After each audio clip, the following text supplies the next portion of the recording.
ବର୍ଷା ଦିନରେ ଝିପିଝିପି ବର୍ଷା ହେଉଥିବ ଆଉ ଏମିତି ମୁସମୁସିଆ ପଣସ ବରା ଯଦି ମିଳିଯିବ ତାହେଲେ ଆନନ୍ଦ ଆସିଯିବ। ତାହେଲେ ଆଜି ଚାଲନ୍ତୁ ବନେଇ ନେବା ପଣସ ବରା। ଏହି ଭିଡ଼ିଓ ମାଧ୍ୟମରେ ଆପଣ ଜାଣିପାରିବେ ପଣସ ବରା ବନେଇବା ବହୁତ ସହଜ।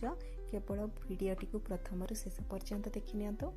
ଆଉ ଯଦି ମୋ ଚ୍ୟାନେଲକୁ ସବସ୍କ୍ରାଇବ୍ କରିନାହାନ୍ତି ସବସ୍କ୍ରାଇବ୍ କରିନିଅନ୍ତୁ। ସାଇଡ଼ରେ ଥିବା ବେଲ୍ ଆଇକନ୍କୁ ମଧ୍ୟ ପ୍ରେସ୍ କରିନେବେ ଆଗକୁ ନୋଟିଫିକେସନ୍ ପାଇବା ପାଇଁ। ନମସ୍କାର, ଜୟ ଜଗନ୍ନାଥ। ମୁଁ ମୋ ଚ୍ୟାନେଲ ସିଜନ୍ସ ଆଣ୍ଡ ବାଇଟ୍ସରେ ଆପଣ ସମସ୍ତଙ୍କୁ ସ୍ୱାଗତ ଜଣାଉଛି। ତାହେଲେ ଚାଲନ୍ତୁ ଫଟାଫଟ ରେସିପିଟି ଷ୍ଟାର୍ଟ କରିନେବା। ପ୍ରଥମେ ନେଇଯିବା ଆମେ ଅରୁଆ ଚାଉଳ। ମୁଁ ଏଠି ମେଜରମେଣ୍ଟ କପ୍ରେ ମାପିକି 1.5 କପ୍ ଅରୁଆ ଚାଉଳ ନେଇଯାଇଥିଲି ଆଉ ତାକୁ ଓଭରନାଇଟ୍ ଛାଡ଼ି ଦେଇଥିଲି ବତୁରିବା ପାଇଁ। ଆପଣ ଚାହିଁଲେ 4ରୁ 5 ଘଣ୍ଟା ଆପଣ ଚାଉଳକୁ ଭଲ ଭାବରେ ବତୁରେଇ ପାରିବେ। ଏଠି ଆମର ଚାଉଳ ଭଲ ଭାବରେ ବତୁରି ସାରିଲାଣି। ଏବେ ଚାଉଳକୁ ଆମେ 4-5 ଥର ଧୋଇଦେବା, ଯାହାଫଳରେ କି ଚାଉଳରେ ଥିବା ଷ୍ଟ୍ରାଚ୍ ପାଣି ସବୁ ବାହାରିଯିବ। ଆଉ ଗୋଟେ କଥା, ଆପଣ ଚାହିଁଲେ ଚାଉଳ ଚୁନା ମଧ୍ୟ ଦେଇପାରିବେ। ଏଇ ଚାଉଳରୁ ଆପଣ ପାଣିକୁ ଭଲ ଭାବରେ ନିଗାଡ଼ି ଦେବେ, ତାକୁ ଟିକେ ଏୟାର ଡ୍ରାଏ କରିନେବେ ଆଉ ତାକୁ ଚୁନା ପ୍ରସ୍ତୁତ କରିପାରିବେ। ତା ସହିତ ଆପଣଙ୍କ ପାଖରେ ଯଦି ଆଗରୁ ଚାଉଳ ଚୁନା ପ୍ରସ୍ତୁତ ହୋଇକି ଅଛି, ମାନେ ଆଭେଲେବୁଲ୍ ଅଛି, ତାକୁ ମଧ୍ୟ ପକାଇ ପାରିବେ। କିନ୍ତୁ ମୁଁ ଏଇଠି ଆପଣଙ୍କୁ ଆଉ ଗୋଟେ ୱେରେ କହିବି, ଯାହାଦ୍ୱାରା କି ଆପଣ ଅତି ଇଜି ସହଜରେ ଖୁବ୍ କମ୍ ସମୟରେ ଆପଣ ପଣସ ବରାକୁ ପ୍ରସ୍ତୁତ କରିପାରିବେ।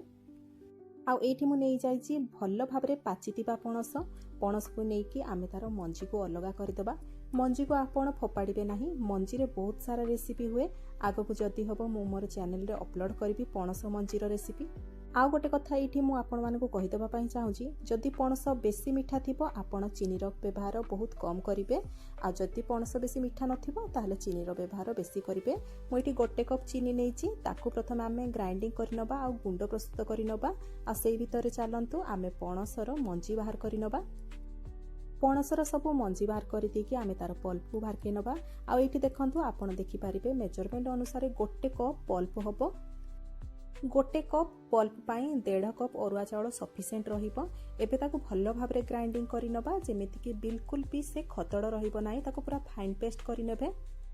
ଏମିତି ପଣସ ଯଦି ଆପଣ ବେଶୀ ମାତ୍ରାରେ ଖାଇବେ ପେଟ ଖରାପ ହେଇଯାଏ, କିନ୍ତୁ ଯଦି ଆପଣ ଏହିପରି ଭାବରେ ତାର ପଲ୍ପକୁ ପୁରା ଫାଇନ୍ ପେଷ୍ଟ କରିନେବେ, ଆପଣ ଦେଖିପାରୁଛନ୍ତି ଏଇଠି ଟେକ୍ସଚର, ଆପଣ ସେଇପରିକା ଯଦି ଆପଣ ଫାଇନ୍ ପେଷ୍ଟ କରିବେ ପେଟ ବିଲକୁଲ ବି ଖରାପ ହେବ ନାହିଁ।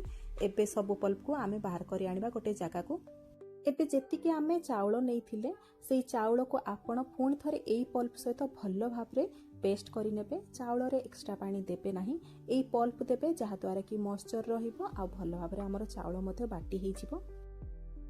ଚେଷ୍ଟା କରିବେ ଆପଣ ଗ୍ରାଇଣ୍ଡିଙ୍ଗ ଜାରର ଛୋଟ ଜାର୍ ଯେଉଁଥିରେ କି ମସଲା ବଟାଯାଏ, ସେଇ ଜାର୍ରେ ଆପଣ ୟାକୁ ବାଟିବେ। ବହୁତ ବଢ଼ିଆ ଫାଇନ୍ ପେଷ୍ଟ ହେବ। ଆଉ ଯେତିକି ମୁଁ ଚାଉଳ ନେଇଥିଲି ତାକୁ 2 ଥର ବାଟିବା ପାଇଁ ପଡ଼ିଥିଲା, ସେଥିପାଇଁ ପଲ୍ପକୁ ମଧ୍ୟ ମୁଁ 2 ଭାଗରେ ଭାଗ କରି ନେଇଥିଲି ଆଉ ତାକୁ 2 ଥର ବାଟି ନେଇଥିଲି ଚାଉଳ ସହିତ। ଆଉ ଏଇଠି ଦେଖନ୍ତୁ, ଆପଣ ତାର ବଟାର ଟେକ୍ସଚରକୁ ଦେଖିପାରୁଥିବେ। ବିଲକୁଲ ବି ରନିଂ ବ୍ୟାଟର ବନେଇବେ ନାହିଁ। ଯଦି ରନିଂ ବ୍ୟାଟର ବନେଇବେ ତାହେଲେ ତେଲ ବହୁତ ଭିଡ଼ିବ। ଏହିପରି ଭାବରେ ଆପଣ ବ୍ୟାଟରଟିକୁ ବନେଇବେ। ଏବେ ଆମେ ଏଥିରେ ଆଡ଼୍ କରିଦେବା ଚିନି ଗୁଣ୍ଡ। ଆପଣ ମନେ ରଖିଥିବେ ଚିନି ଗୁଣ୍ଡକୁ ଆଡ଼୍ କରିସାରିଲା ପରେ ସେ ପୁଣି ଥରେ ଟିକେ ପାଣିଆ ହେଇଯିବ, ସେଥିପାଇଁ ସେଇ ଅନୁସାରେ ଚିନି ଗୁଣ୍ଡକୁ ଆଡ଼୍ କରିବେ।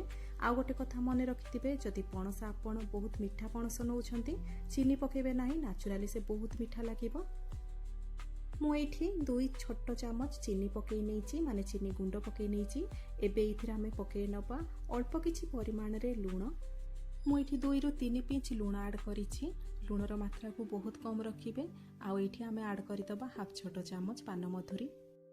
ଏବେ ଏଇସବୁ ଜିନିଷକୁ ଆମେ ଭଲ ଭାବରେ ଫେଣ୍ଟି ନେବା, ମାନେ ଗୋଳେଇ ନେବା। ଆପଣ ଦେଖିବେ ଚିନି ଗୁଣ୍ଡକୁ ଆଡ଼୍ କରିସାରିଲା ପରେ ଇଏ ଟିକେ ରନିଂ ଷ୍ଟେଜକୁ ପଳେଇ ଆସିଛି। ଯଦି ବେଶୀ ପାଣିଆ ହେଇଯିବ ଆପଣ ଚାଉଳ ଚୁନା ଉପରୁ ଢାଳି ପାରିବେ। ଆଉ ଯଦି ଚାଉଳ ଚୁନା ଆପଣଙ୍କ ପାଖରେ ନାହିଁ, ଆପଣ ଅଳ୍ପ ପରିମାଣରେ 2ରୁ 3 ବଡ଼ ଚାମଚ ଏଥିରେ ଆପଣ ଅଟା ପକାଇ ପାରିବେ। ଆଉ ତାକୁ ପୁଣି ଥରେ ମିକ୍ସ କରିକି ତାକୁ ଗୋଟେ ବହଳିଆ ବ୍ୟାଟର ପ୍ରସ୍ତୁତ କରିନେବେ। ଏବେ ଇଏ ତ ରେଡ଼ି ହେଇଗଲାଣି। ଏବେ ଚାଲନ୍ତୁ ୟାକୁ ଭଲ ଭାବରେ ଛାଣି ନେବା। ଛାଣିବା ପାଇଁ ଦେଖନ୍ତୁ, ଏଇଠି ମୁଁ ଗ୍ୟାସ୍ ଅନ୍ କରିକି ତେଲ କଡ଼େଇ ବସାଇ ନେଇଛି। ଏଇଠି ମୁଁ ଗୋଟେ ଛୋଟ କଡ଼େଇର ବ୍ୟବହାର କରିଛି ଆଉ ସେଇଥିରେ ଆମେ ତେଲ ଦେଇଦେବା। ତେଲକୁ ଏଇଠି ଆମେ ଗରମ କରିନେବା। ତେଲକୁ ଗରମ କରିସାରିଲା ପରେ ଆପଣ ଚାହିଁଲେ ହାତ ସାହାଯ୍ୟରେ ନହେଲେ କୌଣସି ଚାମଚ ସାହାଯ୍ୟରେ ଆପଣ ଏଥିରେ ଛୋଟ ଛୋଟ ବରା କରିକି ପକାଇ ପାରିବେ ତେଲରେ। ମୁଁ ଏଇଠି ସବୁ ବରା ଗୁଡ଼ାକ ହାତରେ ପକାଇ ନେଇଛି। ଆପଣ ୟାକୁ ଯେତେବେଳେ ପକାଇ ସାରିବେ ସବୁ ବରା ଗୁଡ଼ାକ କଡ଼େଇରେ, ଆପଣ ଫ୍ଲେମ୍କୁ ମିଡ଼ିୟମ୍ କରିନେବେ। हाई फ्लेम रे छाणिबे नहीं। जदि आपण हाई फ्लेम रे छाणिबे उपरेटी तार भल भाव कुक हो किंतु भीतर तार कुक हम ना, से मीडियम फ्लेम रे छाणिबे। आ बरा गुड़ाक सब पकई सारा आपण सांगे सांगे से पिठा कड़िका मारे ना, वेट करेंगे जितेबाला बरा गुड़ाक आसिक तेल रे भासब। देखो किसी समय पर आमर बरा गुड़ाक आसिक ऊपर तेल रे भासुची। आपण एई समय चाहिए पिठा कड़िका साहाय्य टिके एपट सेपट करें। आउ ये बरा को आपण एपरी भाव में व्हाइटिश रखिबे नहीं, माने धला रखिबे नहीं। आपण ताको लाल करिवे, माने हल्का ब्राउन कलर करिवे। एठी देखंतु किछि समय पर मु बरा गुड़ाक देखौछि, ये बिल्कुल भी लाल हेनी, हल्का लाल हेछि किंतु बिल्कुल भी बेसी लाल हेनी। सेतिपई ये आउ टिके हबो। किछि समय पर मु आउ थरे एठी आपण मानको देखौछि, ये धीरे धीरे लाल पड़ी आसिलानी। जेमिति आमर गुलाब जामुन कलर आसे आपण सेहीपरि भाव में बरार कलर गुड़ाक आनिया चेष्टा करेंगे। आउ एठी देखंतु धीरे धीरे सबू बरा गुड़ाकर रंग चेंज हो गलानी, गाढ़ हो गलानी कलर। एबे देखंतु याको टिके एपट सेपट करि नबा। ये एबे रेडी हो गलानी। एबे ताकू भल भाव में आमे तेलरू छाणी आनिबा। भल भाव में तेलरू आपण निगाड़िकी एमिति आनिबे। एपरि भाव में आपण सबू बरा गुड़ाक एपरि भाव में तेल रे छाणी नेबे। ताकू मीडियम फ्लेम रे छाणिबे। एई कथा को मन रखिकी आपण सबू बरा सेहीपरि भाव में प्रस्तुत करि नेबे। पारंपरिक नीति रे जदि आपण देखिबे, आमे प्रथमे पणसर पल्प को बाहर करिकी ताकू भल भाव में हाथ रे चकटा जाए, ताकू तापरे भल भाव में छणा जाए।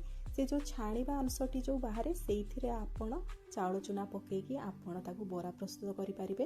किंतु एबे तो ग्राइंडर आसी गलानी, आपण ताकू व्यवहार करिकी बहुत इजी वे रे एई बरा को प्रस्तुत करि परिबे।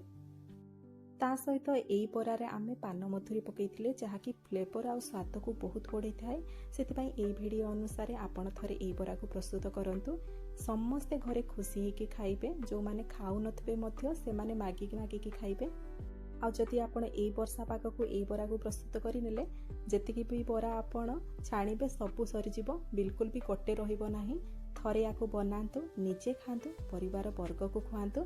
आउ एठी आपण देखि पारुथिबे सबु बरा गुड़ाक हमर प्रस्तुत हो सारिछि। मु एठी छोट छोट साइज बनैछि, आपण चाहिले ताको बड़ साइज रो मध्ये बनै पारिबे।